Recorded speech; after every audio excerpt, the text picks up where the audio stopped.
요즘은 에이즈라는 말을 사실은 잘 안 써요. HIV 보균자라는 말을 더 많이 씁니다. 그 이유가 뭐냐면 에이즈를 일으키는 바이러스 이름이 HIV예요. 사람 면역 결핍 바이러스고 에이즈는 후천성 면역 결핍증인데 이 HIV가 들어와서 면역 세포를 막 죽여요. 그래서 이 면역력이 완전 떨어져서 생기는 병이 에이즈예요. 아, 근데 옛날에는 HIV에 감염되면 다 에이즈가 됐어요. 그래서 HIV 보균자라는 말을 안 쓰고 그냥 다 에이즈였던 거예요. 근데 이제는 약이 너무 좋아져서 에이즈까지 가지 않는 경우가 대부분입니다. 그래서 그냥 HIV 보균자다가 끝이에요. 그래서 HIV에 감염됐다고 다 에이즈는 아니라는 거죠. 그래서 약을 계속 먹게 되는데 약을 먹다 보면 이 몸 안에 있는 바이러스 타이터 검사를 했을 때 거의 0에 수렴할 정도로 검출이 안 돼요.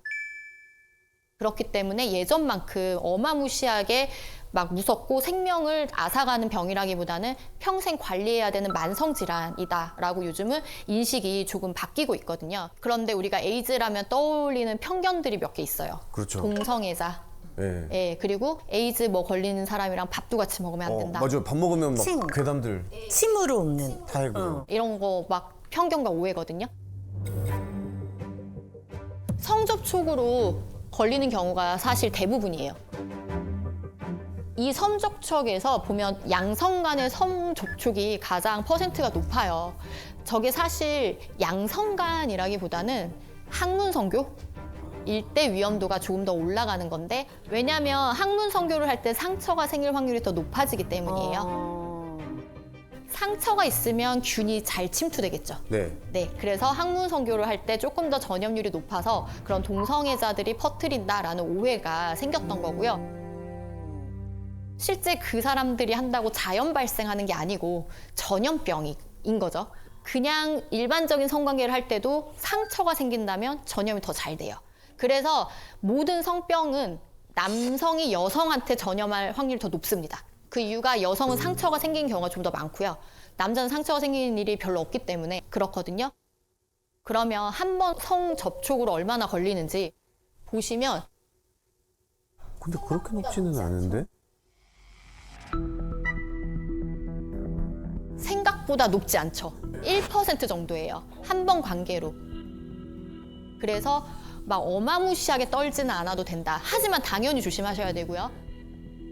그리고 수혈이 가장 높아요. 그러니까 피가 섞이는 게 가장 확률이 높고요. 수직 감염도 좀 높죠. 임신부가 아기를 낳을 때 수직 감염이 22%, 뭐 23% 높은데 요즘은 약이 굉장히 잘 나왔다고 말씀드렸잖아요. 그 약을 잘 복용을 하는 경우에는 1% 미만으로 떨어져요. 물론 그럼에도 불구하고 제왕절개를 합니다. 그러면 아기는 괜찮아요. 아이한테 네. 균이 안 가요? 네. 그러면 저희가 타액으로 옮는다 봐. 이거는 사실 아니네요. 아닙니다. 성관계에도 1%인데. 그럼 관계를 할 때 네. 콘돔을 끼고 하면은 그런 어떤 그 전염 능력이 없는 건가요? 많이 떨어집니다. 확률이. 만약에 보균자인데 애인이 생겼어요. 애인은 비보균자예요. 근데 두 분이 연애를 할 때는 어떻게 해야 하느냐? 이분은 항바이러스제, HIV 치료제를 복용을 하시고 이 상대는 프랩이라는 약을 먹어요. 예방약이에요. HIV 예방약을 먹고 이렇게 두 분이 관계를 하면 전염률은 거의 0이다. 그러니까 죽는 병이라기보다는 평생 관리하는 병. 네, 이렇게 바뀌고 있습니다. 당연히 그래도 걸리면 안 되니까 항상, 항시 사람을 만날 때 조심하시고 파트너가 바뀔 때마다 검사를 꼭 하시는 걸 추천을 드립니다. 성기사마귀, 콘딜로마, 곤지름 들어보신 적 있으시죠? 아, 곤지름으로 들어본 적 있어요. 외음부에 이렇게 몽글몽글하게 뭐가 생겨요. 그러니까 사마귀 덩어리 같은 게 생기는 거거든요. 이런 질환이 생기는 바이러스를 HPV라고 하는데 이런 성기사마귀도 일으키지만 암 종류를 일으키는데 자궁 경부암, 아, 그리고 남성의 성기암, 항문암, 두경부암, 드물게 여성의 질암 이런 암들을 일으킬 수 있어요. 그래서 자궁경부암 백신 주사라고는 많이 들어보셨을 거예요. 그게 바로 이 HPV를 예방하는 주사입니다. 현재 12세에서 17세 여성분들 나라에서 주사 놔주니까 꼭 맞으시면 좋고 26세까지는 항체가 가장 의미 있게 생긴다라고 되어 있어서 26세 이전에 맞는 걸 가장 추천을 드리고 나이가 더 들어도 맞는 게 좋은데 근데 이거는 여자만 맞는 거잖아요.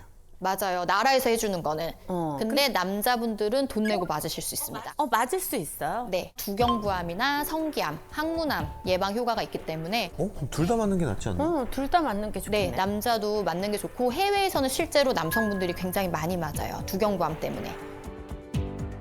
근데 이 HPV는 증상이 아무것도 없어요. 그냥 얘네가 일으키는 증상은 곤지름 아니면 암. 딱 이거. 그래서 내가 갖고 있는지는 검사를 하기 전에 모릅니다.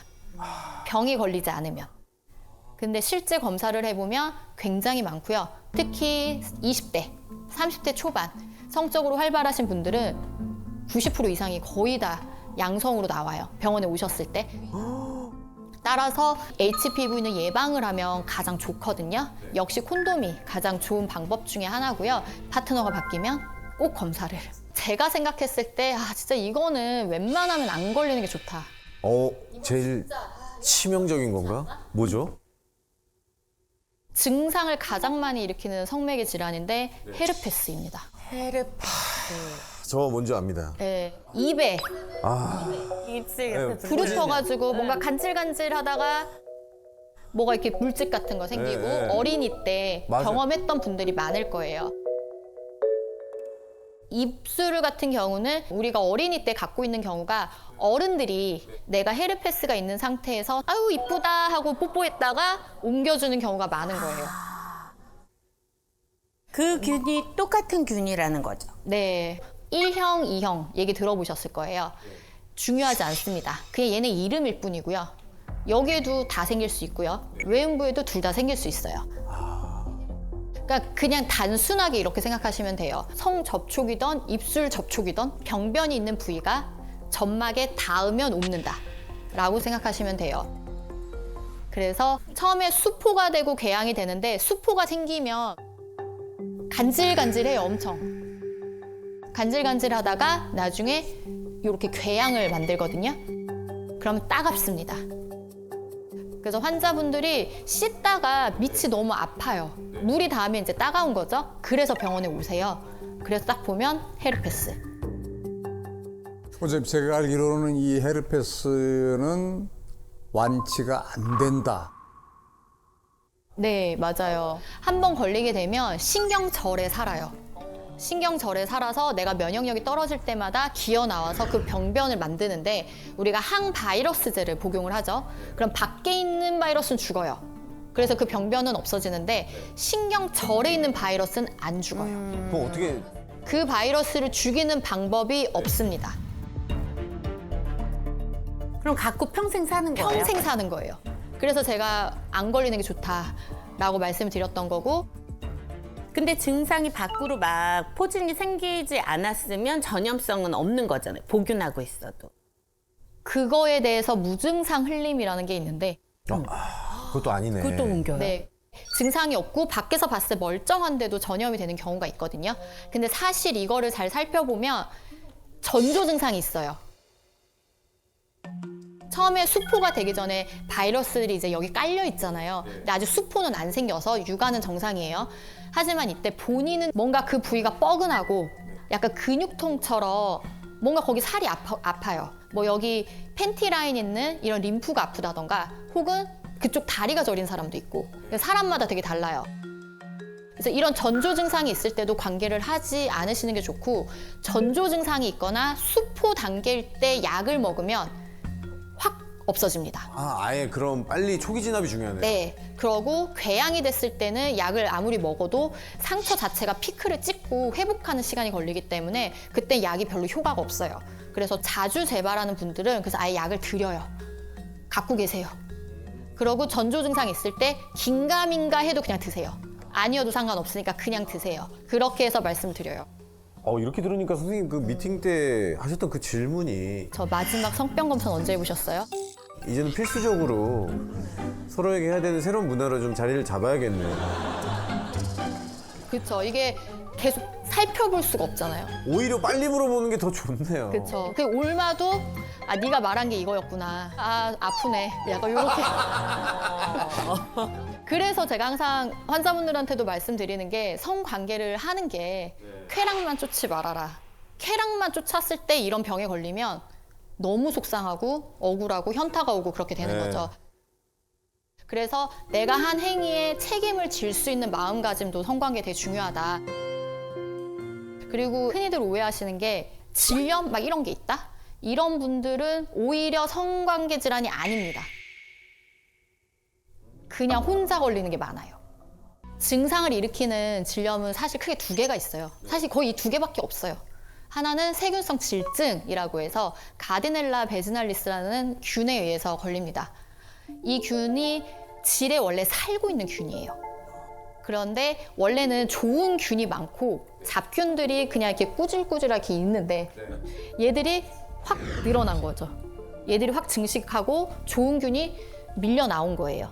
이렇게 되면은 질내 환경이 완전히 바뀌게 되거든요. 그렇게 되면 증상이 냄새가 엄청 나요. 아, 원래 우리 냉은 냄새가 안 나요. 원래 냄새가 안 나는 게 정상이에요. 냄새가 난다? 그럼 병원에 가셔야 돼요. 그리고 노란색 냉이 나옵니다.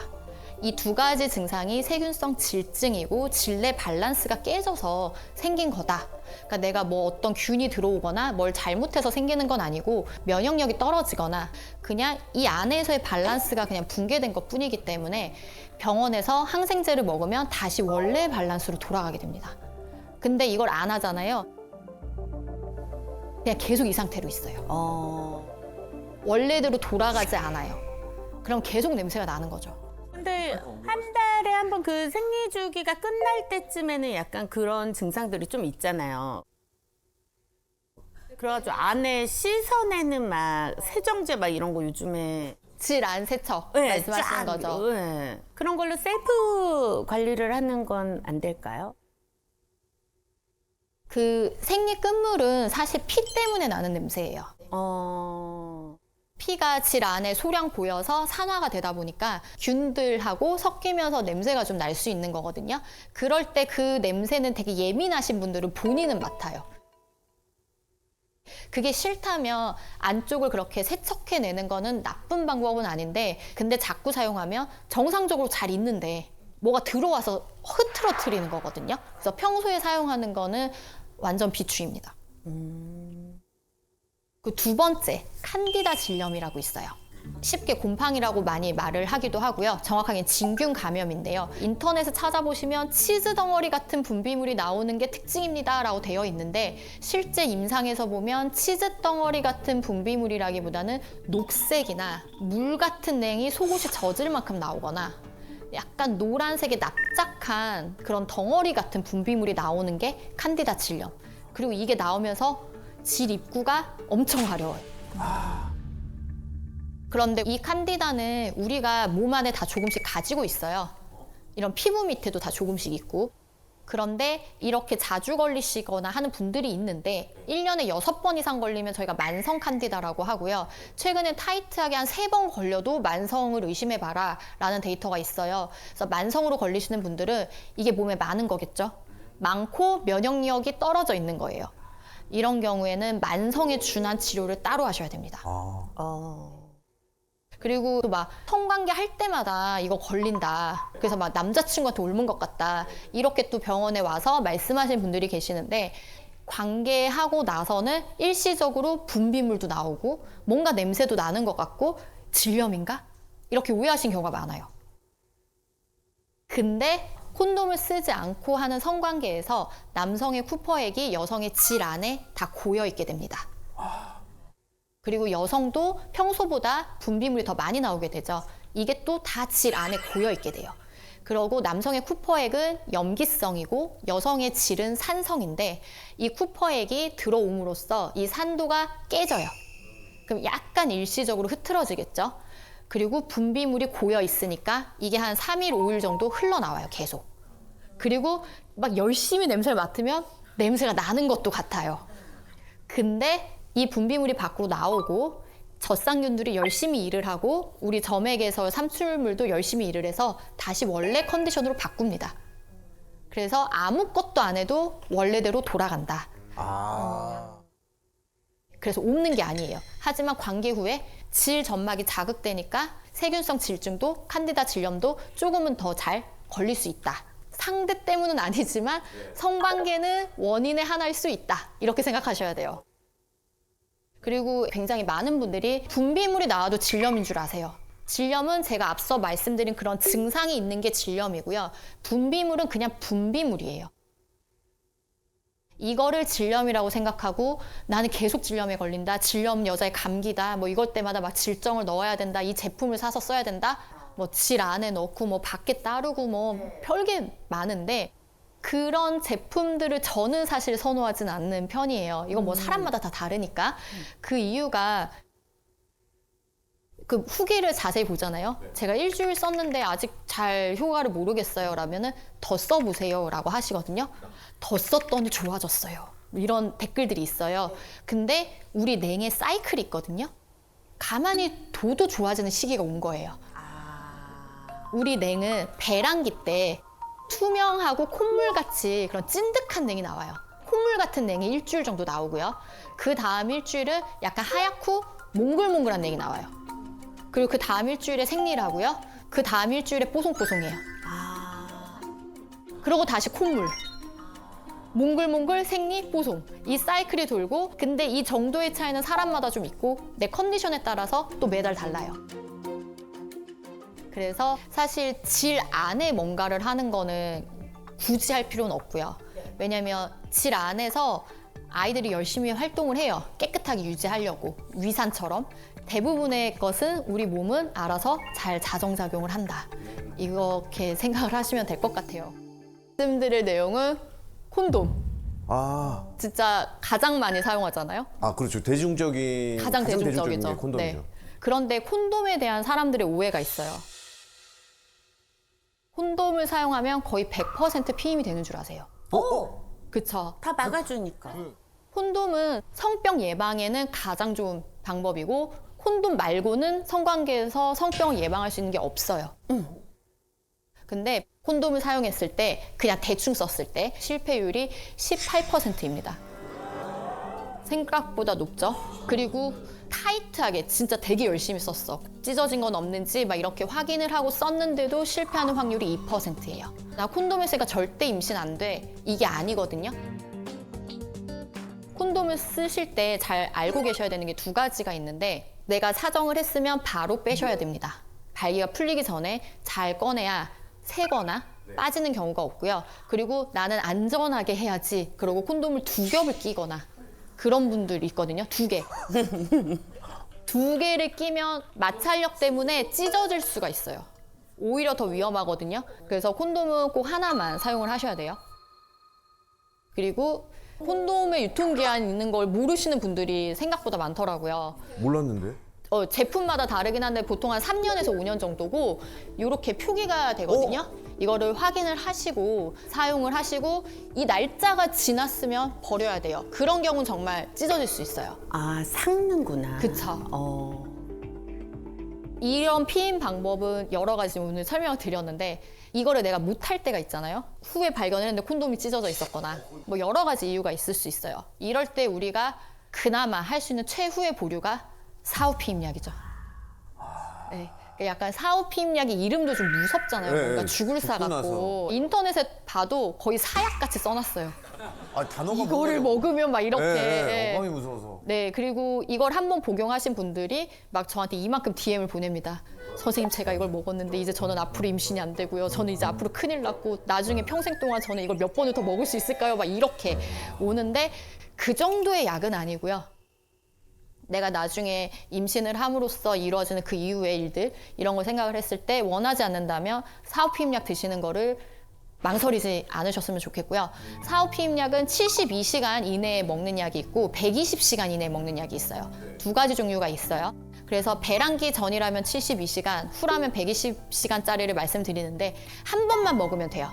딱 한 번만 먹으면은 피임 성공률이 거의 99%까지 올라가기 때문에 바로 복용을 하시면 되고 주의하셔야 될 거는 한 사이클에 한 번만 드셔야 됩니다. 내가 오늘 먹었어요. 이틀 뒤도 가임기인데 또 이런 일이 생겼어. 그때 사오피임약은 효과가 거의 없다고 생각하시면 돼요. 아주 낮거든요.